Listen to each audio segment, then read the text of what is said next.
Islamic Research Center. نحمده ونصلي على رسوله الكريم. اما بعد فاعوذ بالله من الشيطان الرجيم. بسم الله الرحمن الرحيم. رب اشرح لي صدري ويسر لي امري واحلل عقدة من لساني يفقهوا قولي. انسانی تاریخ میں کچھ ہستیوں کو اللہ تعالی نے اپنے لیے منتخب کیا تو بڑی بڑی آزمائشوں سے گزروا دیا.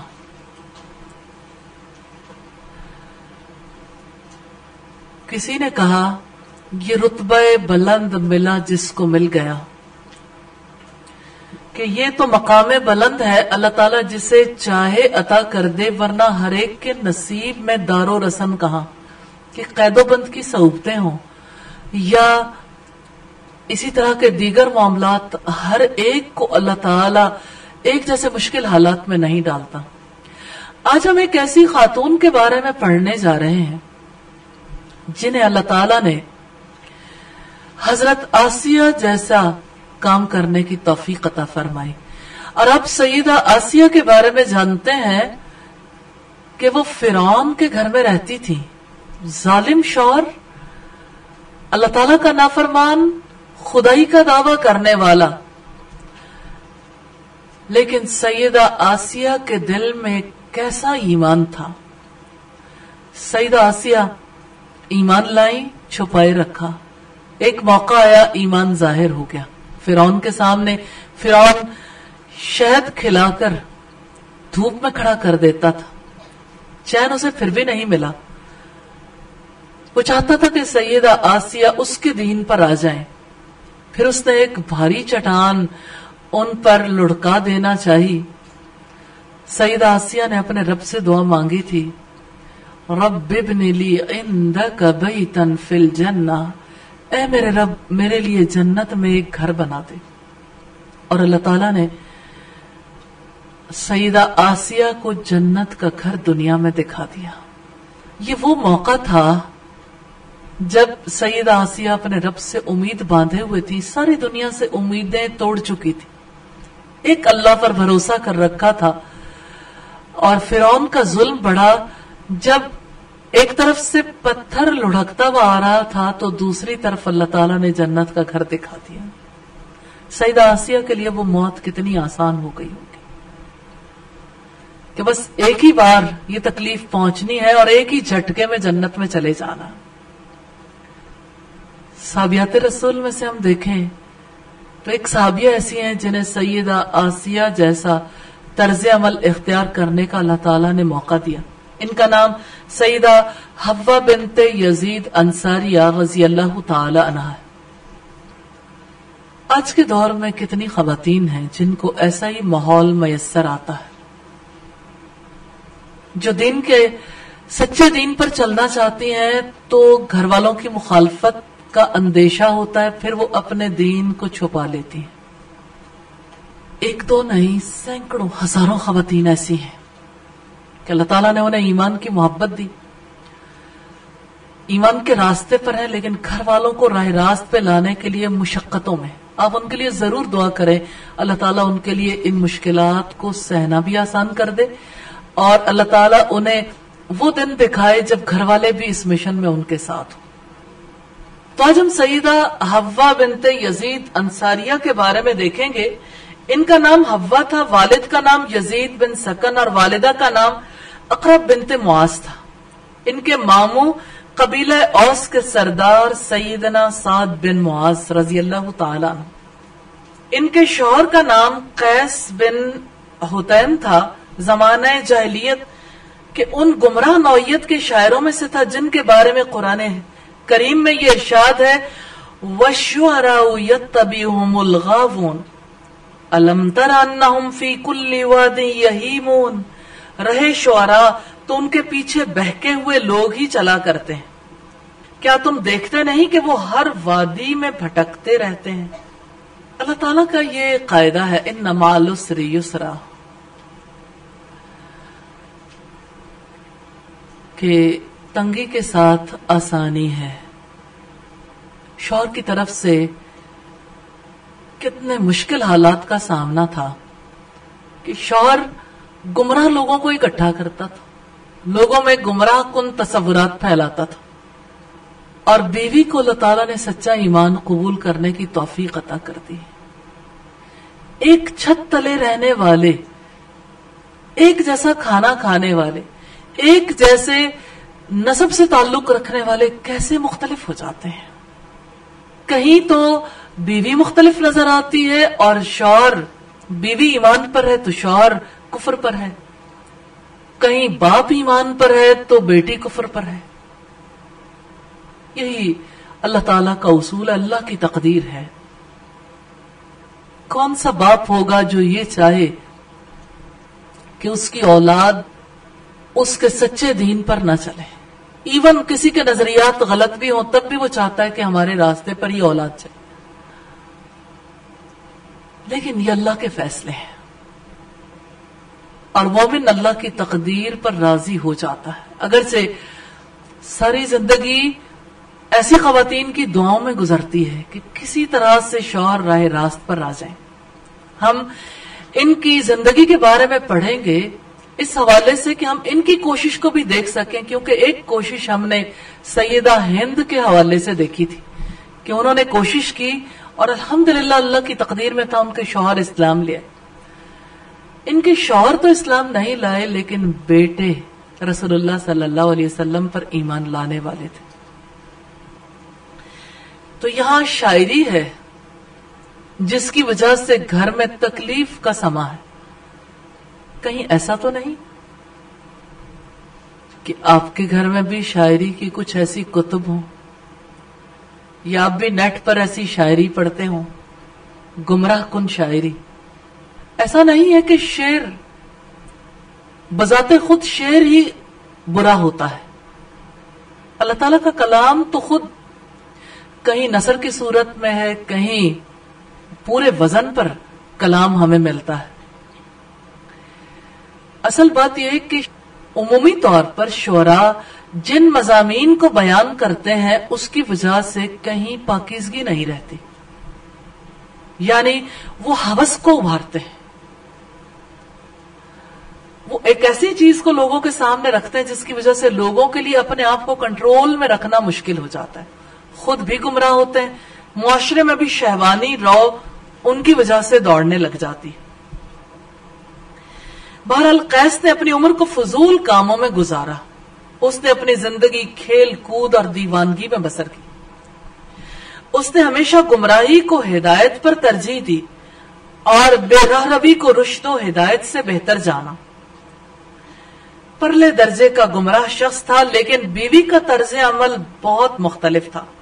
اللہ تعالیٰ نے ان کے ساتھ بھلائی کا ارادہ کیا, جلد اسلام کی طرف ان کی رہنمائی کی. انہوں نے اسلام قبول کیا, شوہر سے چھپا لیا کیونکہ اس کے برے سلوک سے بچنا چاہتی تھی اور اپنے پسندیدہ دین کو بھی بچانا چاہتی تھی. ان کے شوہر کا حال فرعون جیسا تھا اور سیدہ حوا کی مثال سیدہ آسیہ جیسی تھی. اور جیسے سورۃ تحریم میں آتا ہے نا, وَضَرَبَ اللَّهُ مَثَلًا لِّلَّذِينَ آمَنُوا امْرَأَتَ فِرْعَوْنَ, کہ اللہ تعالیٰ نے اہل ایمان کے معاملے میں فرعون کی بیوی کی مثال پیش کی ہے. جب اس نے دعا کی کہ اے میرے رب میرے لیے اپنے ہاں جنت میں ایک گھر بنا دے, لیکن ان کی دعا میں سے یہ دعا کتنی اہم ہے اور کتنی ضروری ہے اس کی سمجھ. وَنَجِّنِي مِن فِرْعَوْنَ وَعَمَلِهِ, اور مجھے فرعون اور اس کے عمل سے بچا لے. جو بھی وقت کا فرعون ہے اس کے عمل سے پناہ مانگنی چاہیے. وَنَجِّنِي مِنَ الْقَوْمِ الظَّالِمِينَ, اور ظالم قوم سے مجھے نجات دے دے. سیدہ حوا کی یہ دلی خواہش تھی کہ اللہ تعالیٰ ان کے شوہر کو ایمان کی دولت عطا فرما دے تاکہ وہ ان کی خوشی میں شریک ہو سکے اور درد و علم کے لمحات میں ان کی غمخواری کر سکے. لیکن سیدہ حوا نے اپنے ایمان کو ہر چیز پر ترجیح دی, یہاں تک کہ اپنی زندگی پر بھی انہوں نے ایمان کو ترجیح دی. ان کی حالت ہی ہو گئی کہ انہوں نے اسلام اور ایمان کی حالت میں مر جانا شرک اور بت پرستی کی زندگی سے زیادہ محبوب جانا. تو بات ہے شعر و شاعری کی جس میں ان کے شوہر مبتلا تھے، جس کی وجہ سے انہوں نے دین اسلام کو قبول نہیں کیا. سیدہ حوا کبھی کبھار اپنے دل سے سوال کرتی تھی کہ میرا شوہر کیوں نہیں ان جیسا ہو جاتا جو نبی کریم کے پسندیدہ شعراء ہیں، جیسے سیدنا حسان بن ثابت رضی اللہ تعالی عنہ وغیرہ. کہ عبداللہ بن رواحہ اور حسان بن ثابت اپنی شاعری سے اسلام کا جھنڈا سر بلند کرتے ہیں اور کافروں کے مقابلے میں رسول اللہ کا دفاع کرتے ہیں، اسی لیے رسول اللہ ان کو اپنے قریب کرتے ہیں. سیدہ حوا کو اس بات پر افسوس تھا کہ ان کا شوہر قیس بےہودہ شاعری کرتا اور اسلام کے دفاع میں اس کا کوئی حصہ نہیں.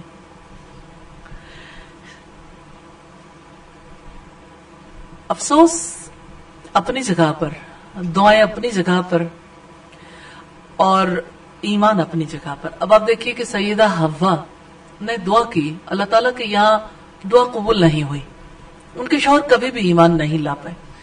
اب بات یہ ہے کہ دعا کے بعد بندے کا طرز عمل کیا ہونا چاہیے. کچھ لوگ ہوتے ہیں جو دعائیں کرتے ہیں پھر کہتے ہیں اتنی دعا کی لیکن کچھ نہیں بنا. سیدہ حوا ایسے لوگوں میں سے نہیں تھی. اگرچہ انہوں نے دعا کی، اگرچہ شوہر ایمان نہیں لایا، اب انہیں پتا تھا کہ مجھے اپنے ایمان پر قائم رہنا. اس حوالے سے ہمیں ان کے زندگی کی حالات کو تھوڑا سا اور ڈیٹیل سے دیکھنے کی ضرورت ہے کہ ان کے شوہر کا ان کے ساتھ طرز عمل کیسا تھا. سیدہ حوا اپنے دینی فرائض کو خفیہ انداز میں سر انجام دیتی رہی، شوہر کو پتہ نہیں چلنے دیا. لیکن آپ جانتے ہیں کہ یہ کیسے ممکن ہے؟ ایمان کچھ عبادات کا تقاضا کرتا ہے، کچھ معاملات ایسے ہوتے ہیں جن کو آپ چھپا ہی نہیں سکتے. مثال کے طور پر آپ دیکھیے، جیسے ایک ایمان لانے والے نے، ایک مومن نے نماز ادا کرنی ہے. اب مرد تو گھر سے باہر جا سکتے ہیں، خواتین نے تو گھر میں ہی نماز ادا کرنی، کہاں جا کر وہ 5 وقت کی نماز ادا کریں؟ اور خاص اوقات ہیں جیسے فجر کے وقت اٹھنا، تو شوہر کو بھلا پتہ نہیں چلے گا، کب تک کوئی چھپا سکتا ہے؟ رات کی نماز ہے، پھر مغرب کا وقت ہے، دوپہر کے وقت میں جیسے ظہر کی نماز ہے.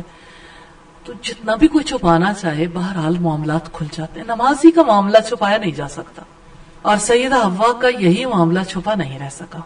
وہ ایسے اوقات میں نماز ادا کرتی تھیں جن اوقات میں عمومی طور پر شوہر گھر نہیں ہوتے تھے. لیکن بہرحال بعض اوقات ایسا ہوتا ہے کہ نماز کے علاوہ بھی انسان کا ایمان چھپا نہیں رہ سکتا. جیسے رمضان کا مہینہ آ گیا، اب کسی نے روزہ رکھا ہے اور کسی بیوی کو اس کا شوہر کہتا ہے آؤ میرے ساتھ کھانا کھاؤ یا یہ پانی پی لو. اب کوئی کہاں تک اپنے آپ کو بچا کے رکھ سکتا ہے؟ 1 دن، 2 دن، 10 دن، 15 دن، 20 دن، پورا مہینہ. یعنی آخر یہ کیسے ممکن ہے کہ ایک گھر میں رہتے ہوئے مستقل طور پر انسان اپنا ایمان چھپا سکے؟ اتنے قریبی رشتے میں یقیناً یہ کافی مشکل ہے، بلکہ ناممکن ہے. ایک دن ایسا ہوا کہ قیس نے اپنی بیوی کو نماز پڑھتے دیکھ لیا. پھر اس نے دیکھا کہ اس کی بیوی چمڑے اور کھجور کی چھال پر لکھا ہوا ایسا کلام پڑھ رہی ہے جو پہلے اس نے کبھی نہیں سنا تھا. کلام اسے بڑا عجیب و غریب محسوس ہوا. اس نے اپنے آپ سے سوال کیا یہ عورت مجھے بتائے بغیر ہی مسلمان ہو گئی. اور آپ دیکھتے ہیں کہ یہ کل کی جاہلیت نہیں تھی. آج کے دور کے شوہر بھی یہ سمجھتے ہیں کہ عورت کی کلی زندگی کے ہم مالک اور مختار ہیں. اس میں کوئی شک نہیں کہ اللہ تعالیٰ نے عورت پر یہ لازم ٹھہرایا ہے کہ وہ اپنے شوہر سے اجازت لے گی جب گھر سے باہر جائے گی، اور اپنے شوہر کو اعتماد میں لے گی اپنے سارے کاموں کے حوالے سے. لیکن جیسے مرد باہر کے معاملات کے حوالے سے ہر بات آ کے بیوی سے ڈسکس نہیں کر سکتا، یہ ممکن بھی نہیں ہوتا کہ اپنے سارے تجارتی معاملات گھر والوں سے آ کے شیئر کرے. ایسے ہی گھریلو معاملات میں سینکڑوں چیزیں ایسی ہوتی ہیں جن کو بتانا ممکن نہیں ہوتا، یا جن کو قبل از وقت بتا دینا بہت زیادہ مشقت کا باعث ہو جاتا ہے. بہرحال ایسا نہیں ہے کہ عورت ہر معاملے میں شوہر کی اجازت لے گی. مثال کے طور پر اگر آپ اسے دیکھیں کہ بیوی نے گھر میں کھانا بنانا ہے، تو اگر وہ پوچھ لیتی ہے کہ کیا بنانا ہے تو ٹھیک ہے، نہیں کوئی بتاتا تو ٹھیک ہے، وہ اپنی مرضی سے بنائے گی. اس کے لیے اسے باہر سے کچھ منگوانے کی ضرورت ہے، وہ منگوا لے گی، اس کے پاس اماؤنٹ شوہر کی دی ہوئی موجود ہے، اس کے لیے کوئی بھی وہ راستہ اختیار کرنا چاہے، گھر میں مہمانداری کرنی ہے، لوگوں کے ساتھ معاملہ کرنا ہے، فیملی والوں کے ساتھ ملنا ہے، سارے ہی معاملات ہو سکتے ہیں. ہاں یہ ہے کہ اسلام اس کے اوپر پابندی عائد کرتا ہے کہ جس فرد کو شوہر پسند نہیں کرتا، شوہر کی اجازت کے بغیر کوئی مرد گھر میں نہیں آئے گا، کیونکہ یہاں سے فساد کا اندیشہ ہے. اچھا، بیوی گھر سے جب باہر جائے گی تو شوہر کی اجازت کے بغیر نہیں جائے گی، فساد کا اندیشہ ہے. اچھا، اب آپ دیکھیے کہ اعتماد میں لے کے جہاں پہ روٹین میں کوئی جاتا ہے، مثال کے طور پر فرض کریں کہ ایک بیوی جو ہے وہ مسجد میں جاتی ہے، اب جمعہ پڑھنے کے لیے مسجد میں جاتی، تو اب اگر ہر بار اس نے اجازت لینی ہے تو یہ تو مشقت والا معاملہ ہے. ایک بار اگر اجازت مل گئی کہ بھئی میں نے جمعے کی نماز ادا کرنے کے لیے ضرور جایا کرنا ہے اور شوہر نے اجازت دے دی تو ٹھیک ہے، کوئی بات نہیں. اب یہ کہ وہ صرف بتا کے بھی جا سکتی ہے آئندہ کے لیے. اچھا، پھر اسی طرح سے اسلام ایک عورت پر صرف یہ ذمہ داریاں نہیں ڈالتا کہ اس نے بچے پیدا کرنے ہیں، کھانا بنانا ہے، گھر کو صاف ستھرا رکھنا ہے اور بس. اسلام اولاد کی تربیت کی ذمہ داری بھی ماں پر عائد کرتا ہے، جیسے باپ بھی ذمہ دار ہے، ماں بھی ذمہ دار ہے.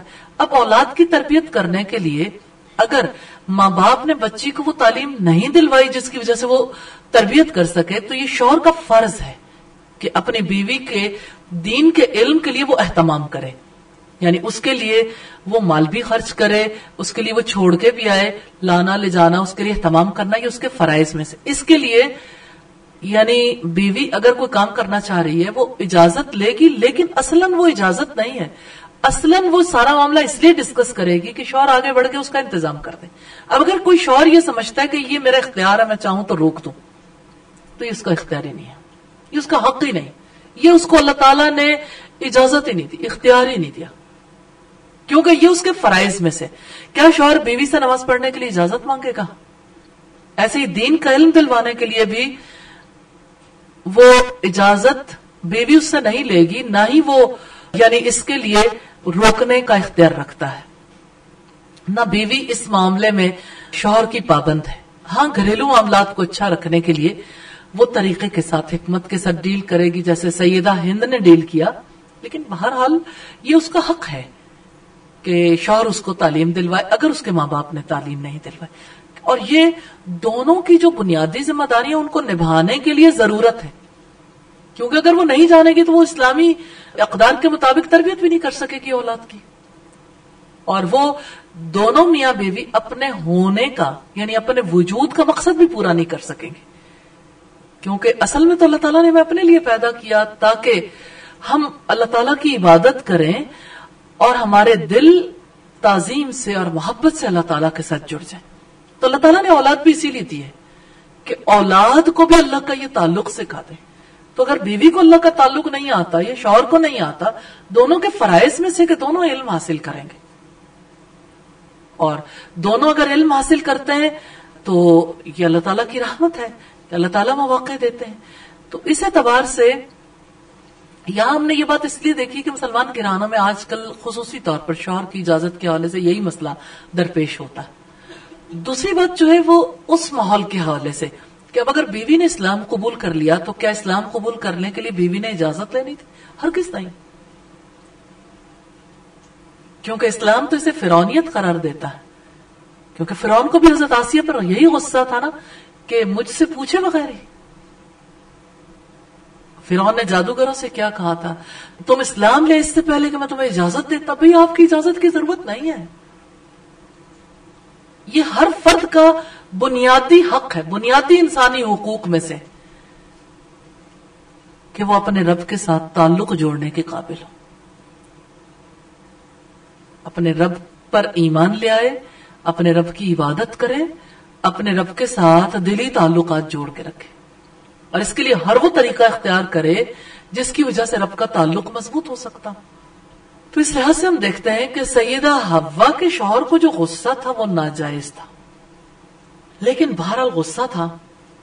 تو فرعون نے تو دھمکی دی تھی جادوگروں کو، تو اس نے اپنی بیوی کو دھمکی دی. تو بات یہ ہے کہ نہ تو کسی گمراہ کی اجازت کی ضرورت ہے، نہ اس کی موافقت کی ضرورت ہے. جو فرد یہ سمجھتا ہے کہ مجھے اللہ کے ساتھ تعلق قائم کرنے کے لیے یا اللہ کے دین کا علم حاصل کرنے کے لیے کسی کی اجازت کی ضرورت ہے، وہ خود احمق ہے. اس لیے خود اسے اس بات کو سمجھنے کی زیادہ ضرورت ہے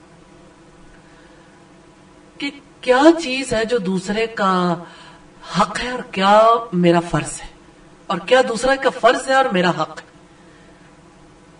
تو یہ تو ایک عورت کا، ایک مرد کا، ایک بچے کا، ایک بوڑھے کا، ہر ایک کا حق ہے کہ وہ اپنے دین کا علم حاصل کرے اور اپنے اللہ تعالیٰ کے ساتھ تعلق مضبوط کرے. اب اگر کوئی اس راستے کی رکاوٹ بنتا ہے تو وہ ظلم کرتا ہے، وہ ظلم ہے. اگر کوئی اس بنیاد پر غصہ کرتا ہے کہ مجھ سے پوچھے بغیر ہی، تو یہ جائز نہیں ہے.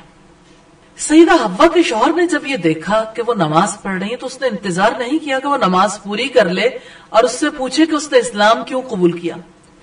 وہ اپنے رب کے حضور سجدے میں تھی کہ اس نے اسی حالت میں اوپر اٹھایا، پھر اسے زمین پر پٹخ دیا اور اپنی شیطانی حرکت پر دانت نکالنے لگا. اپنی بیوی کو زمین پر گرا ہوا دیکھ کر کندھے اچکاتے ہوئے مسکرانے لگا. دوسرے دن اس فاسق نے، کافر نے ایک اور گھناؤنی حرکت کی. یہ حرکت اس کی گمراہی کی وجہ سے اس کے دل میں آئی تھی. سیدہ حوا سجدے میں تھی، ان کے شوہر نے پیچھے سے ٹانگوں کو پکڑا، اتنا اوپر اٹھایا کہ سیدہ حوا کا سر زمین پر لگ گیا. پھر اس شیطان صفت نے دوسری طرف الٹا دیا، یعنی یوں اوپر کھڑا کر کے پھر دوسری طرف پٹخ دیا. استغفر اللہ. اور سیدہ حوا صبر کی پیکر تھی، رونے کے سوا کچھ نہیں کر سکیں. اس نے اپنے شوہر کے خلاف اپنے اللہ سے مدد طلب کی کہ اس مصیبت سے نکلنے کا کوئی راستہ بنا دے اور اطمینان اور راحت کے لمحات نصیب فرما دے. انہوں نے اپنے رب سے دعا کی کہ اپنے فضل و کرم سے اس فاسق و فاجر پر اسے غلبہ عطا کر دے. اور آپ دیکھیں اس دعا کا اثر. سیدہ حوا پر شوہر کا ظلم و ستم مستقل ہونے لگا. اس نے پوری ڈھٹائی کے ساتھ بیوی کو ظلم کا نشانہ بنایا. نازیبہ حرکات سے باز نہیں آتا تھا کیونکہ وہ ایسے دین کا پابند تھا جو دین دوسروں کو خوفزدہ کرنے کی، دوسروں کو ٹیررائز کرنے کی، دہشت زدہ کرنے کی اجازت دیتا تھا، جو دین کسی ضابطۂ اخلاق کا پابند نہیں بناتا. اور جو شخص اخلاق اور دین سے محروم ہو وہ منکر کاموں کو کرنے میں بڑا دلیر ہوتا ہے.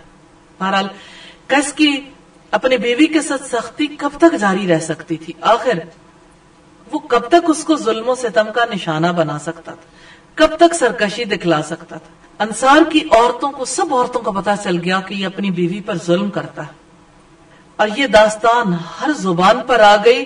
سیدہ حوا کی ساری کہانی پورے مدینہ میں پھیل چکی تھی. پھر یہ خبر پھیلتی ہوئی مکہ معظمہ میں رسول اللہ تک پہنچ گئی. انصار مدینہ کی خبریں مکہ میں مسلسل پہنچ رہی تھیں. انصار کے کچھ افراد رسول اللہ کی زیارت کے لیے مکہ معظمہ گئے تو انہوں نے آپ سے سیدہ حوا کی اس آزمائش کا تذکرہ کیا جو انہیں اپنے شوہر کی طرف سے پیش آ رہی تھی. یہاں سے رک کے ایک اور بات دیکھنے کی ضرورت ہے. کیا مدینہ کے کسی فرد نے یہ سوچا تھا کہ چلو رسول اللہ تو دور ہیں، اب ان تک کیسے میسج پہنچائیں، وہ پہلے ہی بڑے مصروف ہیں اور وہ پہلے ہی بہت زیادہ مشقتیں اور مشکلات برداشت کر رہے ہیں، اندر کے حالات انہیں کیوں بتائیں؟ ہمارے امیر تو مصعب بن عمیر ہیں، ہمیں تو کسی اور کو بتانا ہے. تو وہاں تک اگر اس طرح کی سوچ ان کی ہوتی، کم عقلی پر مبنی سوچ ہوتی، تو رسول اللہ تک حالات نہ پہنچتے اور حالات کا پانسا کبھی نہ پلٹتا. تو ان حالات میں ہمیں یہ بھی دیکھنا چاہیے کہ وہ لوگ کتنے فہم والے تھے. وہ یہ پہچانتے تھے کہ ہم نے جہاں سے ہمارا تعلق ہے وہاں پر ویل کنیکٹڈ رہنا. تو آپ دیکھیں مدینہ کی ایک خاتون کی خبر ہے، وہ بھی رسول اللہ تک پہنچ رہی ہے، آخر وہ رسول اللہ پر ایمان لائی تھی. تو ان لوگوں کا مائنڈ کتنا کلیئر تھا کہ اصل میں ہمارے معاملات کا ذمہ دار کون ہے. وہ اس بات کو بخوبی سمجھتے تھے. اس وجہ سے ان کے معاملات کے اندر خرابیاں بھی نہیں آتی تھی. پھر ان کے لیے اقدامات بھی کیے جاتے تھے، اور انہی میں سے ایک وہ قدم تھا جس کی وجہ سے ان نمال العسر یسرا والا معاملہ پورا ہو گیا، یقیناً تنگی کے ساتھ آسانی. ایک دفعہ موسم حج میں قیس بن حطیم اہل مدینہ کے وفد کے ساتھ مکہ کی طرف روانہ ہوا۔ اس سفر میں سرداران قریش کے ساتھ اس دور کے علاقائی رسم و رواج کے مطابق وہاں اقامت کا خواہش مند تھا۔ رسول اللہ مختلف جہتوں سے جو قبائل موسم حج کے موقع پر مکہ آتے ان کے ساتھ ملاقات کر کے انہیں اسلام کی دعوت دیتے اور دین اسلام کی بنیادی تعلیمات سے آگاہ کرتے۔ تو دیکھیے کہ دعوت کیسے کیسے دی جاتی ہے، اس کے لیے کیسے کیسے ویز اختیار کیے جاتے ہیں۔ جس وفد میں قیس شامل تھا وہ مکہ معظمہ کے مشہور و معروف میلے ذی المجاز میں آیا ہوا تھا۔ رسول اللہ اس وفد سے ملے، آپ نے قیس کے سامنے اسلامی تعلیمات کو پیش کیا۔ اس نے رسول اللہ کی باتیں بڑی توجہ سے سنی اور کہا کہ آپ بڑے عمدہ دین کی دعوت دے رہے ہیں، آپ مجھے کچھ دیر مہلت دیں تاکہ میں مدینہ جا کر ٹھنڈے دل سے آپ کی باتوں پر غور و فکر کر سکوں جو آج آپ نے مجھے بتائی ہیں۔ آج کل تو قبیلہ اوس اور قبیلہ خزرج کے درمیان لڑائی ہو رہی ہے۔ آپ جانتے ہیں کہ جو لوگ اس طرح کی مہلت مانگتے ہیں عمومی طور پر وہ کبھی حق کی طرف نہیں آ پاتے، کیونکہ پھر وہ ابلیس کے حوالے ہو جاتے ہیں۔ رسول اللہ کی دلی تمنا تھی کہ قیس اسلام قبول کر لے، اس لیے آپ گفتگو کا سلسلہ دراز کر رہے تھے، اور پیچھے کیا تھا؟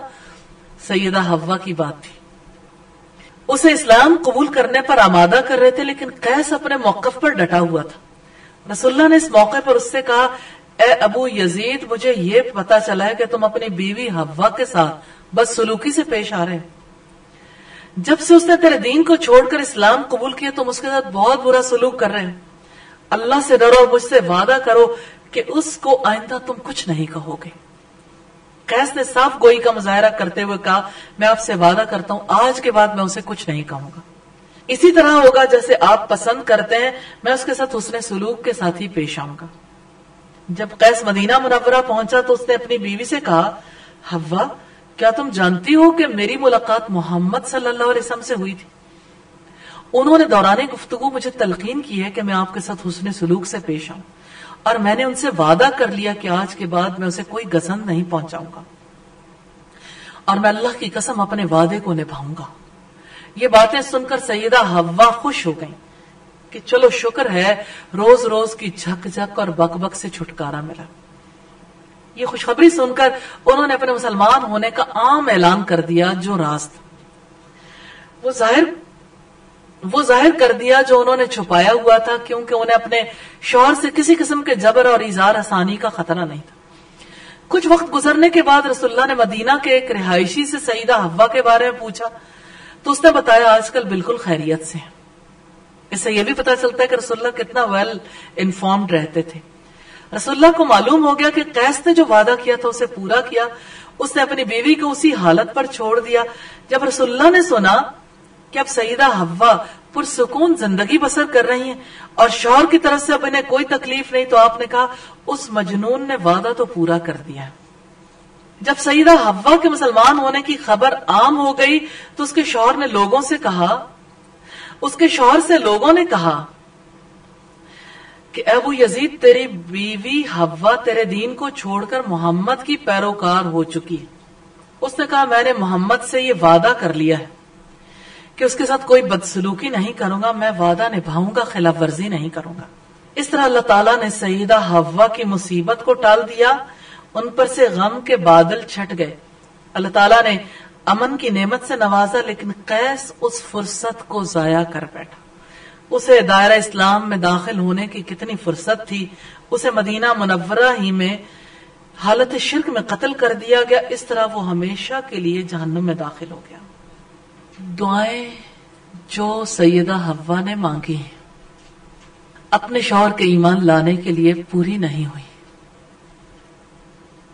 پھر سیدہ حوا نے کیا طرز عمل اختیار کیا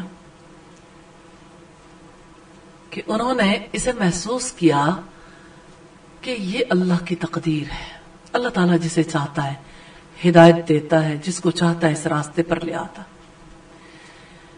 پھر انہوں نے دعا بدل لی کہ یا اللہ مجھے اس تکلیف سے نجات دے دے۔ اس دعا کی قبولیت کا وقت تھا، اللہ تعالیٰ نے قبول کر لی۔ شوہر اسلام تو نہیں لایا لیکن امن کا پیغمبر بن گیا، یعنی انہیں امن دے دیا اپنی اذیتوں سے۔ اس واقعے کے حوالے سے ہمیں سیدہ حوا کے حوالے سے یہ پتا چلتا ہے کتنی مستقل مزاج خاتون تھی۔ ایسا نہیں تھا کہ مشکل میں گھبرا کے کہہ اٹھیں کہ یہ کام مجھ سے نہیں ہوتا. جیسے ایک شخص رسول اللہ کی خدمت میں آج نے کہا اپنا اسلام مجھ سے واپس لے لیجئے. یہودی تھا. آپ نے پوچھا کہ کیا ہوا؟ اس نے کہا کہ جب سے میں نے اسلام قبول کیا میرے بچے وفات پا گئے، میری اولاد مر گئی، میری تجارت ختم ہو گئی اور میں نابینا ہو گیا. آپ نے فرمایا اسلام لوٹایا نہیں جاتا، اسلام آدمی کو پگھلاتا ہے. تو ہم نے یہ دیکھا کہ سیدہ حوا کی ایک بڑی آزمائش تھی جو آزمائش قیس کے خاتمے کے ساتھ اختتام کو پہنچی. پھر بیعت عقبہ ثانیہ کا موقع، انصار نے 12 نمائندے منتخب کیے جنہوں نے رسول اللہ کے ہاتھ پر بیعت کر لی. پھر مدینہ منورہ کے لوگوں کو علم ہوا کہ رسول اللہ صلی اللہ علیہ وسلم مدینہ تشریف لا رہے ہیں. سیدہ حوا بھی اس عظیم تاریخی موقع پر رسول اللہ کا استقبال کرنے کا شرف حاصل کرنے سے پیچھے نہ رہیں. اس موقع پر خواتین نے گھریلو کاموں کی طرف توجہ دینے کی بجائے رسول اللہ سے بیعت کرنے کی طرف رجوع کیا. اپنے بیٹے ثابت بن قیس کو اسلام کی بنیادی تعلیمات سے آگاہ کرنے کے لیے سیدہ حوا نے اپنے شوہر کی زندگی میں بھی یہ عمل جاری رکھا تھا، لیکن خاص طور پر جب رسول اللہ صلی اللہ علیہ وسلم مدینہ تشریف لائے تو انہوں نے اپنے بیٹے کے اوپر خصوصی طور پر توجہ دی. پھر ہم دیکھتے ہیں کہ سیدہ حوا مسلمان خواتین کے ہمراہ رسول اللہ کی مجلسوں میں حاضر ہونے لگی. انہیں آپ صلی اللہ علیہ وسلم کی زبان سے حدیث مبارک سننے کا اشتیاق تھا. انہوں نے اس میدان میں اپنی محنت سے احادیث کے راوی ہونے کا مقام حاصل کر لیا. پھر ان سے عمر بن معاذ جیسے جلیل القدر صحابی نے احادیث روایت کرنے کا شرف حاصل کیا. اللہ تعالیٰ نے سیدہ حوا کے ساتھ خیر و بھلائی کا ارادہ کیا، اپنے دین کی نشر و اشاعت کے لیے انہیں باقی رکھا، اور اللہ تعالیٰ نے انہیں اپنے شوہر کے شر سے بچا لیا، اور اللہ تعالیٰ نے انہیں اپنے بیٹے کی تربیت کرنے کا موقع دیا. تو سیدہ حوا نے اپنی زندگی کے لیے تقوی کو پسند کیا. اللہ تعالیٰ ہر مسلمان کو تقوی نصیب فرمائے اور اللہ تعالیٰ انہیں ان کا تقوی مبارک فرمائے. اللہ تعالیٰ نے متقی لوگوں کے بارے میں فرمایا ان المتقین فی جنات و نہر فی مقعد صدق عند ملیک مقتدر. بے شک متقی باغوں اور نہروں میں ہوں گے، سچی عزت کی جگہ بڑے ذی اقتدار بادشاہ کے پاس. اور جانتے ہیں اس سے اگلی آیت کیا ہے؟ یہ سورہ القمر کی آخری آیت ہے، اور اس سے اگلی آیت اگلی سورت کی پہلی آیت ہے الرحمن علم القرآن خلق الانسان علمہ البیان. وہ بڑا ذی اقتدار بادشاہ جو وسیع رحمت والا ہے، جس نے انسان کو قرآن کا علم سکھایا، بیان کرنا سکھایا. اسی نے انسان کو پیدا کیا اور بیان کرنا سکھایا. تو وہ اللہ تعالیٰ ہے جس نے انسانوں کو بھی پیدا کیا، ان کے افعال کو بھی پیدا کیا. افعال بھی اللہ کی تخلیق ہے. کام جو دنیا میں ہم کرتے ہیں ان افعال کا خالق اللہ ہے. کچھ باتیں تو انسان کی سمجھ میں آ جاتی، کچھ نہیں آتی. مثال کے طور پر آنکھ کا جو فعل ہے اس کے اوپر سارے مطمئن ہیں کہ اللہ نے آنکھ کو دیکھنا سکھایا، لیکن اس سے آگے بڑھ کے آنکھ اچھا دیکھے یا برا دیکھے، ان افعال کا بھی خالق اللہ ہے. یعنی اللہ کو معلوم ہے کہ اس آنکھ نے اب کیا کیا کام کرنے. جیسے اب دیکھیے عام طور پر اب زندگی میں دیکھتے ہیں ہم مثالوں سے بہت ساری باتوں کو سمجھ سکتے ہیں. زندگی میں دیکھتے ہیں ہم مثالوں سے بہت ساری باتوں کو سمجھ سکتے ہیں. زندگی میں دیکھتے ہیں ہم مثالوں سے بہت ساری باتوں کو سمجھ سکتے ہیں. زندگی میں دیکھتے ہیں ہم مثالوں سے بہت ساری باتوں کو سمجھ سکتے ہیں. زندگی میں دیکھتے ہیں اب اپنی زندگی میں دیکھتے ہیں یہ کہ جو لوگ سٹوری رائٹر ہوتے ہیں یا پلے رائٹر، وہ کیا کرتے ہیں؟ اسکرپٹ لکھتے ہیں. اس اسکرپٹ میں کیا لکھتے ہیں؟ کسی کردار کا فیل بھی اس نے کیا کرنا ہے. یہ بات سب لوگ سمجھ لیتے ہیں کہ اس کردار کو سٹوری رائٹر نے یا اسکرپٹ رائٹر نے تخلیق کیا ہے. ایسے ہی ہر انسان ایک کردار، اس کا پورا کردار جو کچھ اس نے دنیا میں کرنا اللہ نے تخلیق کیا. تو یہ سیدہ حوا کا ایک کیریکٹر ہے اس پورے کیریکٹر کو اللہ تعالیٰ نے تخلیق کیا تھا تاکہ لوگ ان کی زندگیوں سے سبق حاصل کریں، ان کی زندگی سے سبق حاصل کریں. تو دنیا میں سیدہ حوا نے اللہ تعالیٰ کو راضی کیا، انشاءاللہ اللہ تعالیٰ آخرت میں انہیں راضی فرمائیں گے. سیدہ حوا پوری زندگی اپنے رب، اپنے دین کے ساتھ وفادار رہیں اور مسلسل اس وفا کو نبھاتی ہوئی اپنے خالق حقیقی سے جا ملیں. اللہ تعالیٰ سے دعا ہے اللہ تعالیٰ ہمیشہ ہمیں اسلام کے ساتھ، اپنے رسول کے ساتھ اور خود اپنی ذات کے ساتھ وفادار رکھے. اللہ تعالیٰ نے ہمارے لیے بھی ایک کردار کو تخلیق کیا. اللہ سے دعا ہے اللہ تعالیٰ ہماری برائیوں کو ہم سے دور کر دے، جیسے رسول اللہ دعا کرتے تھے اللہم باعد بینی وبین خطایای کما باعدت بین المشرق والمغرب. اے اللہ میرے اور میری برائیوں کے درمیان مشرق اور مغرب کی دوری پیدا کر دیجیے. آپ صلی اللہ علیہ وسلم کی دعاؤں سے ہمیں یہ پتا چلتا ہے کہ اللہ نے ہمیں تخلیق کیا، ہمارا کردار تخلیق کیا، لیکن ہم نے رجوع اللہ کی طرف کرنا، کیونکہ اللہ تعالیٰ نے اس کردار کی بہتری کے لیے اپنی وحی بھیجی، اپنے رسول بھیجے، سیدھا راستہ دکھایا، رسولوں نے اس پہ عمل کر کے بتایا. اب ہم نے اپنی زندگی میں وہ کام کرنے ہیں جو محمد رسول اللہ نے کی. اب آپ دیکھیں ہر کردار کو اللہ نے تخلیق کیا، لیکن رہنما کسے بنایا؟ محمد رسول اللہ کو. یہ کیوں فرمایا اللہ تعالیٰ نے لقد کان لکم فی رسول اللہ اسوۃ حسنہ، بلا شبہ یقیناً تمہارے لیے اللہ کے رسول صلی اللہ علیہ وسلم کی زندگی میں بہترین نمونہ. کہ ہمارا کام یہ ہے کہ ہم اپنی زندگی کو محمد رسول اللہ صلی اللہ علیہ وسلم کی زندگی میں ڈھالتے رہیں. یہ رتبہ بلند ہے، سعادت کا مقام ہے. اللہ تعالیٰ جس کے لیے چاہتے ہیں یہ راہ آسان فرماتے ہیں. اللہ تعالیٰ سے دعا ہے کہ اللہ تعالیٰ ہمیں ان زندگیوں سے سبق حاصل کرنے کی توفیق عطا فرمائے. سیدہ حوا کے کردار سے آپ نے اپنے لیے کیا لیا؟ خاص بات، کوئی خاص بات جو آپ سمجھیں کہ ہو سکتا ہے کہ میں اگر یہ بات بتاؤں دوسروں کو بھی فائدہ دے. جی کوئی بات جو آپ شیئر کرنا چاہیں.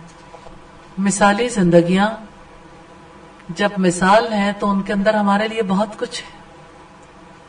مستقل مزاجی، مستقل مزاجی، الحمدللہ. جی میڈم اس میں ہم نے یہ دیکھا تھا کہ انہوں نے جب اپنے شوہر کے لیے دعا کی تو جب جان گئی کہ اللہ کی تقدیر میں نہیں ہے تو دعا کا رخ بدل دیا اور پھر اللہ کی رضا پر راضی بھی ہوئی اور اس چیز پہ یقین رکھا کہ انما العسر یسرا، کہ یقیناً تنگی کے ساتھ آسانی ضرور ہوگی.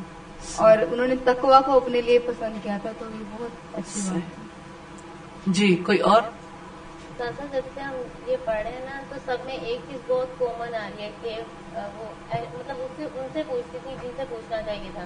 مطلب رسول اللہ سے ڈائریکٹلی پوچھ لیتے تھے سب لوگ، تو ہم لوگ میں اس طرح ہم لوگ ڈائریکٹلی کوشچن نہیں کر پاتے، جس کی وجہ سے نا کافی چیزیں پھر ویسے مجھ سے رہ جاتی ہیں. جی جب میرا خیال ہے کہ ایسی بات آپ نہیں کہہ سکتے. ہم جتنا وقت لگا رہے ہیں اکٹھے، ریئلی یہ بہت زیادہ وقت ہے. الحمدللہ ایک ہیلدی ٹائم ملتا ہے. کیا آپ لوگ سمجھتے ہیں کہ آپ کو سوال کرنے کا وقت نہیں ملتا؟ اس کے لیے کوئی اور مجلس کیوں؟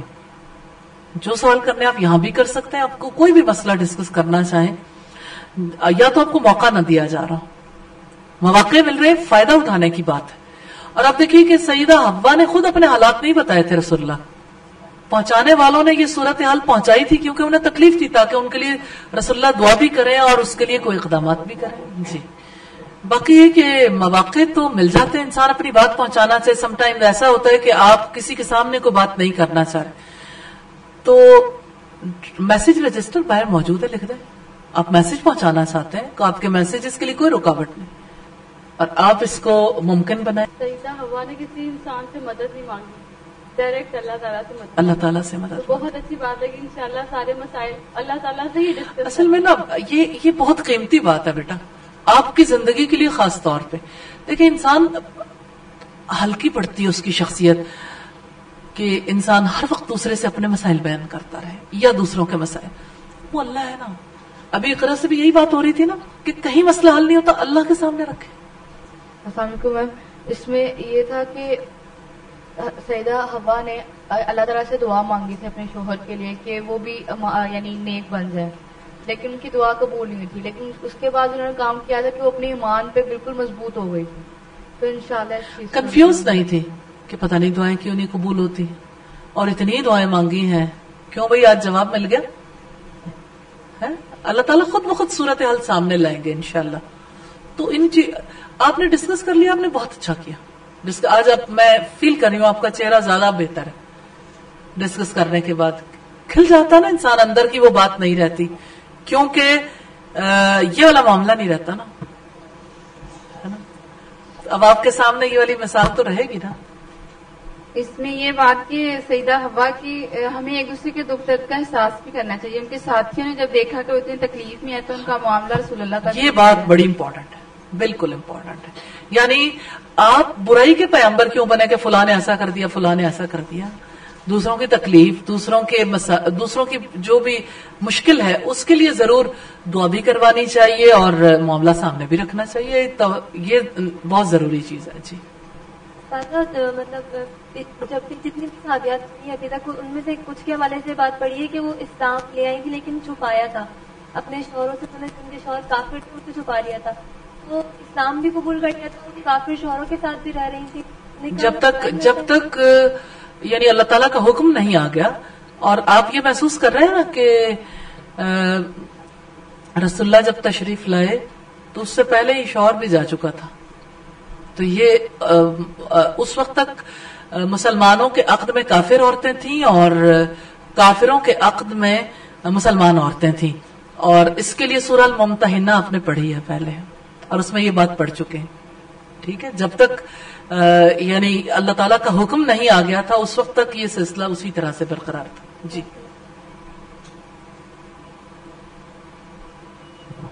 میں اسی سے ریلیٹڈ میرا کوشچن تھا کہ انہوں نے یہ نہیں سوچا کہ میں اپنے ہسبینڈ کو چھوڑ دیتی ہوں. تو وہ ایسی کیا بات تھی کہ وہ لوگ مشکل حالات سے بھاگنے کی بجائے ان میں رہ کر ان کو حل کرنے کی کوشش کرتے ہیں. ہر ایک کے حالات مختلف ہوتے ہیں. ایک تو یہ ہے کہ وفادار تھیں, بعد میں جو ان کی کیریکٹر کی خاص بات ملتی, اللہ تعالیٰ کی بھی وفادار تھی, رسول اللہ کی بھی, دین کی بھی وفادار تھی. تو شوہر کی بھی وہ وفادار تھی, اس لیے دعائیں بھی کرتی تھی. جو چیز آج کے دور میں مٹ گئی وہ وفاداری ہے.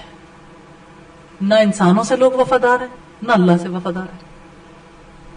وفاداری یہ بہرحال اپنی جگہ پر ہے. اور دوسری چیز یہ ہے کہ نکاح کا رشتہ کوئی کھیل نہیں ہوتا کہ انسان دیکھے کہ اب بازی میرے ہاتھ میں نہیں ہے تو وہ کہے جاؤ ہم نہیں کھیلتے اور روٹ کے تو گھر جا بیٹھے, یا یہ ہے کہ خلا لے لیں یا طلاق لے لیں. بہرحال آخری حد تک کوشش کرنی چاہیے. اس سے یہ بھی سبق ملتا ہے. اور آپ کے سوال کی وجہ سے الحمدللہ یہ بات بھی کلیئر ہوئی. جی جیسے ہم نے اس میں پڑھا تھا نا کہ شوہر کا یہ حق ہے کہ عورت کو دین کی تعلیم دلوائے. کیا ایسا قانون میں بھی ہے کہ وہ کہاں پہ؟ ہمارے قانون میں ایسا ہے کہ اس کا حق ہے. جیسے کہ اللہ تعالیٰ کے راستے میں اگر کوئی نکلے تو اللہ تعالیٰ اس کا حق یعنی کہ کوئی اسے روک نہیں سکتا. کیا یہ ہمارے ملک میں ایسا ہے نظام کے اگر کوئی اپنا حق لینا چاہے, مطلب اللہ کے راستے میں نکلنا چاہے, تو یہ پاکستان کا قانون کیا ایسا ہے کہ اسے حق دے وہ؟ اب آپ نے آخری بات جو کی نا اس سے ساری باتیں کلیئر ہو گئی کہ آپ اللہ کے قانون کو اور پاکستان کے قانون کو ایک سمجھ رہی ہیں. تو اللہ کا قانون تو فرق ہے, وہ تو اسلام ہے, اور پاکستان کا قانون تو انسانوں کا قانون ہے, برطانوی قانون ہے.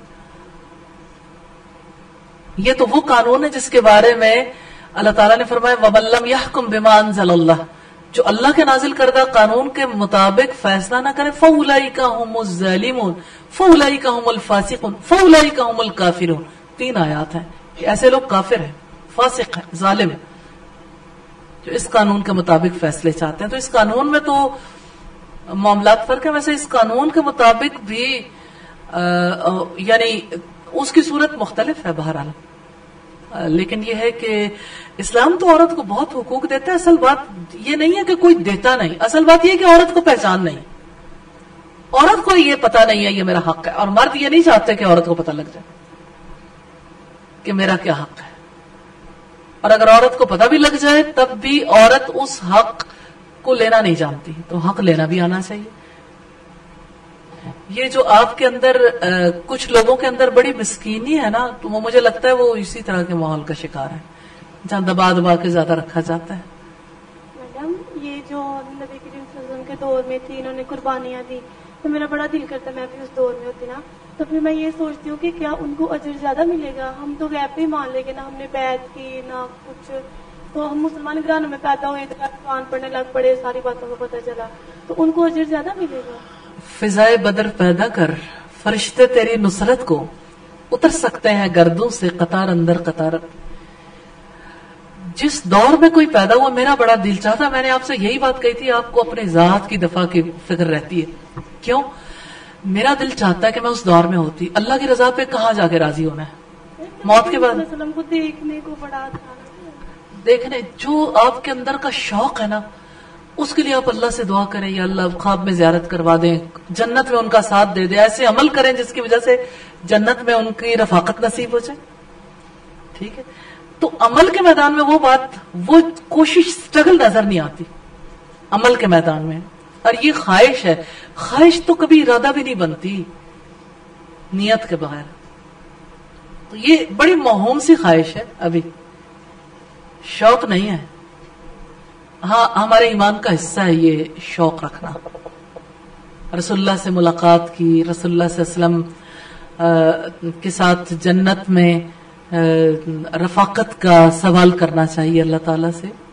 تو یہ تو اپنی جگہ پر ہے، لیکن جس کو یہ شوق ہو کہ اس دور میں جیے، اس کو اللہ کی رضا کی طرف دیکھنا چاہیے کہ اللہ کا یہ فیصلہ ہے. دراصل یہ بھی ایک بہکاوا ہے، کاش ہم اس دور میں ہوتے تو ہو سکتا ہے اس دور میں پھر ام جمیل ہوتی. مطلب یہ بھی تو ہو سکتا تھا نا کہ اسلام لانا اس دور میں آسان کام تھا. استغفر اللہ، ایسا ممکن تھا نا. تو اللہ کی رضا پہ راضی ہو جاؤ. شکر اللہ کا، اللہ نے آپ کو اس دور میں پیدا کیا.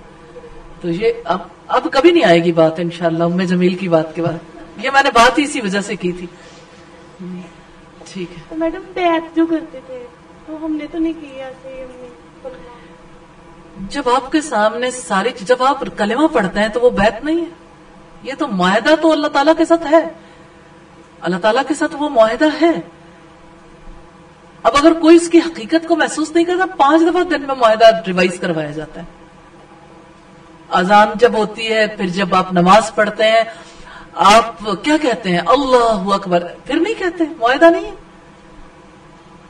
سبحان ربی العلی، سبحان ربی العظیم، سبحانک اللہم. آپ تو یعنی اپنے رب کے ساتھ کس طرح سے اپنے معاہدے کا اظہار کرتے ہیں؟ آپ ہاتھ اڑاتے ہیں اور آپ کہتے ہیں اللہم باعد بینی و بین خطایا، یا اللہ میں گناہ گار ہوں نا، دعا کر رہے ہیں. معاہدہ ہے کہ اس معاہدے پہ نہیں چل پا رہے تو آپ دعائیں کرتے ہیں. تو نماز میں آپ اپنے معاہدے کو رپیٹ نہیں کرتے. تو آپ بیٹا اسی طرح سے جو اسلام کے احکامات ہیں، جب آپ نے اسے قبول کیا، شعوری طور پر ادا کریں. الحمدللہ یہ نہیں پتہ لگ رہا ہے نا، تو گھبرانا نہیں چاہیے سوال کرنے سے. سوال آپ کریں، اچھا ہے اب آپ کے ذہن سے یہ نکل گیا. صحیح. تو اب یہ شیطان بعض اوقات ابلیس اس بات پہ دھوکہ دیتا ہے کہ اچھا اگر اس دور میں ہوتے بڑے پکے خالص مسلمان ہوتے. ٹھیک ہے. اب اس نے کیا کیا؟